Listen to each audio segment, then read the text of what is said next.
Everybody was kung fu fighting. Those kids were fast as lightning.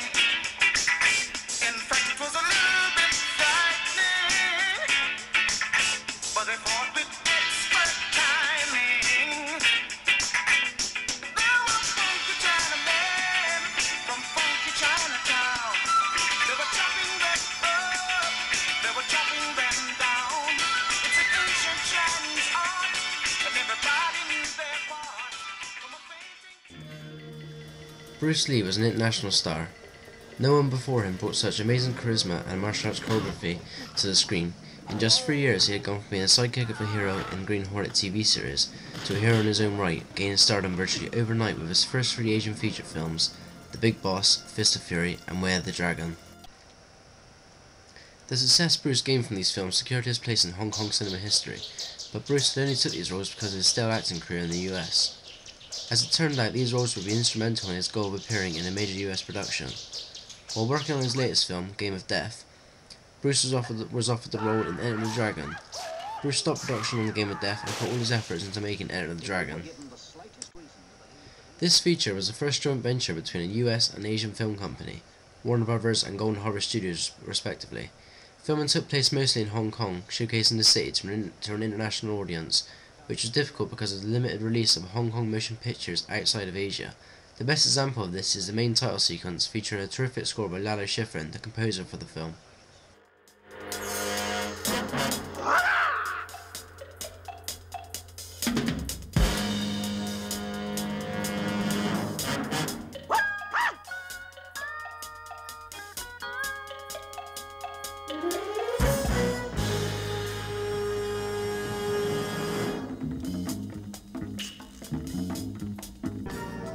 The other lead actors in this film are John Saxon, who had appeared in over 40 films by this feature, and Jim Kelly, a karate champion at the time in the US. Jim Kelly does a great job in this film and is a great martial artist. Originally it was meant to be his character fighting in the end sequence with Lee, not Roper, but John Saxon's agent saw to it that it was changed, and thus the role reversal of Williams and Roper took place.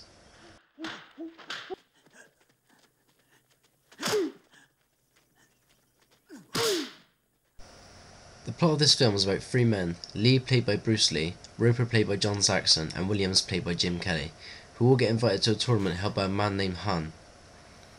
We find out later in the film that Han has ulterior motives in hosting his tournaments. The 3 stars of this movie must fight their way through the tournament in order to reach their own personal goals for being there in the first place.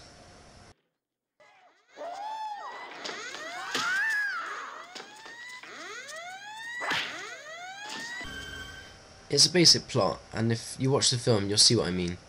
It sort of feels like a James Bond movie but with martial arts instead. I kind of think that that's what they were going for in a way, and the film also has a comic book feel to it, as the art design for the film was based on a comic book strip called Terry and the Pirates.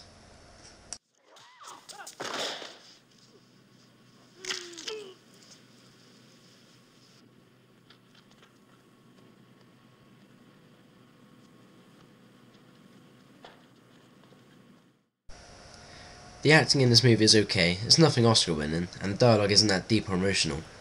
But Bruce compensates for this with the emotion he displays through his physical movements. These scenes are amazing. You really feel like he's actually fighting and not acting, and that when he kills someone, he's not at all ruthless.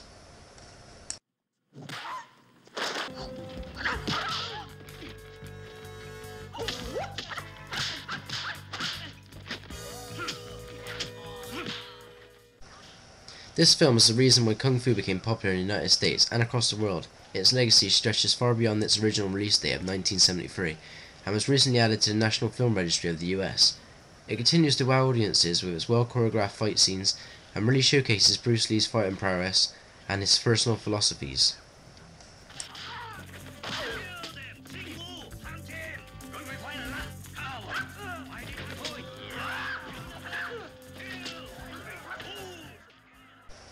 Unfortunately, Bruce Lee never got to see the impact this film has made on popular culture, music, and the film industry because of his untimely death 3 weeks before the film's premiere.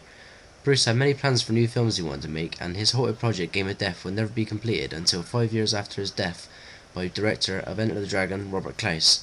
The resulting film was horrible, and it's a burden to have it on my shelf.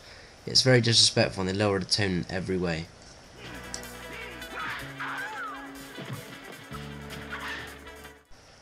Well, that's my review of Enter the Dragon. I think it's a great movie, and if you haven't seen it, I implore you to see it. You won't be disappointed.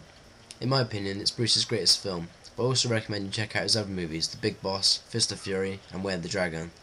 Don't watch Game of Death. It's not a Bruce Lee film in any way, shape or form.